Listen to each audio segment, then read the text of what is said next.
Okay, everyone, on MyTyme. This is MyNBA2k16, and Cat Daddy has broken their silence on that recent exploit. And here, under the messages, there is an exploit resolution. It says, on February the 13th, a small group of players exploited an issue to gain a massive amount of all-star packs. Read the statement on the MyNBA2k Tumblr, okay? So we're not going to go to that in a moment. We're just going to go back, and we're going to play a few exhibition games as I just briefly go over what that kind of means from here on out.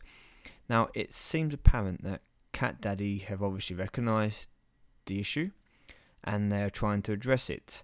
However, with this issue being on between the course of the weekend, say Friday, Saturday, somewhere around that kind of timing, and them only really doing something about it kind of like yesterday evening, this morning, I think they've let a couple of days go by where they should have really nipped the problem in the butt straight away. Now, essentially what's happened is obviously people have bought packs for nothing and they have got cards. Now, Cat Daddy have chosen now to come up with a solution. Their solution seems to be that they're going to, and if you go to the Tumblr you can find out more details, and even more may have surfaced by the time this gets up. They are basically going to restore the players' accounts who abused the pack, in their eyes, to a similar state of how they were before the packs were open. So essentially saying that they are going to remove any cards obtained through the packs, while also, say, replacing cards that were maybe used in feeding and, whatever, selling. Now, it's not going to be easy to do because there's going to be RP points that are going to need done if some are gone in the auction house. There's going to be credits on the account, etc., etc. And the issue they have at the moment is that I don't know why I did this from talking. I just wasn't meant to do that. That's lucky. Sorry, carrying on anyway. Yeah, so the problem they've now got is that some of the players who have used, should we say, this exploit to their advantage, and good luck to them, are now complaining that it's not fair. It's not their problem. They didn't do anything wrong. It was in the game and they just happened to notice it. The company should have been more stringent, should be more careful, whatever you want to say, and they shouldn't get penalised for it. And I suppose that is a valid answer. On the other side, you have hundreds and thousands of players who didn't take advantage of it and are then complaining that it's not fair. So Cat Daddy, the way they're leaning with is to go with the majority. And I mean, a good example of this is from WWE Supercard recently, where there's Bret Hart versus Ric Flair in a PCC style format, and all the majority of the, should we say, regular top end tier players would want the Bret Hart to win because of his tag, because of recent incidents, etc. And yet it is Ric Flair who wins because of what's known as the undercards. So all the smaller players playing that contribute to the game will outweigh the bigger players, even if they technically spend quite a lot on their own. Obviously the masses, should we say, will prevail. So Cat Daddy here are in a conundrum, and I think they've come to the conclusion that it is better that they appease the majority and all those little players who do little things and support the game, as opposed to maybe those few who have exploited the game to the maximum, or exploited, should we say, this situation to the maximum, and they're going to pander to the smaller people. Now, yes, I know of people who are complaining that they were in games, for example, and there's people with like 9, 10 star pros, etc., from All Stars or Hall of Fame, whatever the pack was, which is obviously going to put you at a massive disadvantage, and it is going to ruin the game for people. So Cat Daddy's solution, basically roll your accounts back.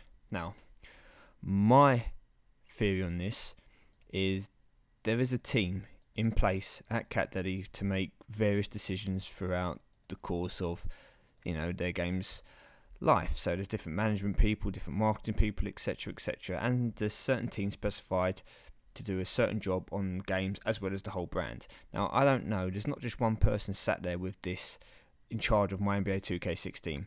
How they didn't come to the conclusion straight away, once they realised that this pack was happened. Right, I understand why they didn't take the servers down line. I can understand them saying, we can't take all the servers offline because there's a rivals clash in play at the moment. It would mean delaying the rivals clash. It would cause too much disruption. I can understand that. I can understand if that was their thought. And then their theory was, what we'll do? We'll suspend the purchasing from the shop. Why could they have just not taken the game offline for 15 minutes for maintenance, taken down all the packs and stopped all pack openings, or even, and hold out here, okay, hold this thought, even if they didn't want to take the packs offline because they wanted people to be able to purchase credits, etc., for Rivals Clash, they could have removed all the card packs. They could have kept on, for example, the ability to purchase credits to buy to buy the packs which weren't affected. So, the normal draft picks and stuff, they could have just removed that one pack in question, and they could have removed all the contracts as well, because without the contracts, you can't pro the cards. This way, it'd be very unlikely that all the people who had taken the boot or who had used the system would have pro'd up all their cards, had enough cards to do so, blah, blah, blah, and it'd be much easier to rectify.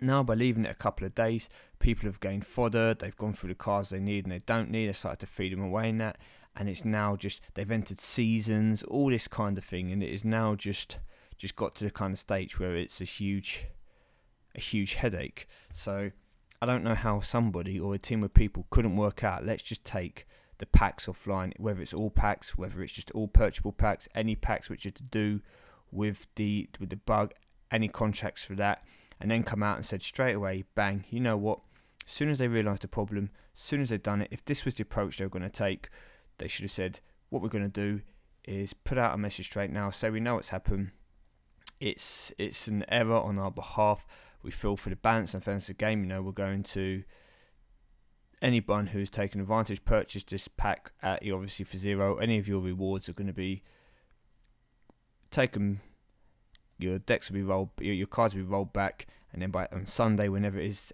everyone's carrying as normal, finishing off Rival Clash with the cards they had before, and there's less of a hoo-ha. Don't get me wrong, there will still be people complaining who are saying, well, hold up, if you missold me something and then later on realised it was the wrong price, it's still legally binding.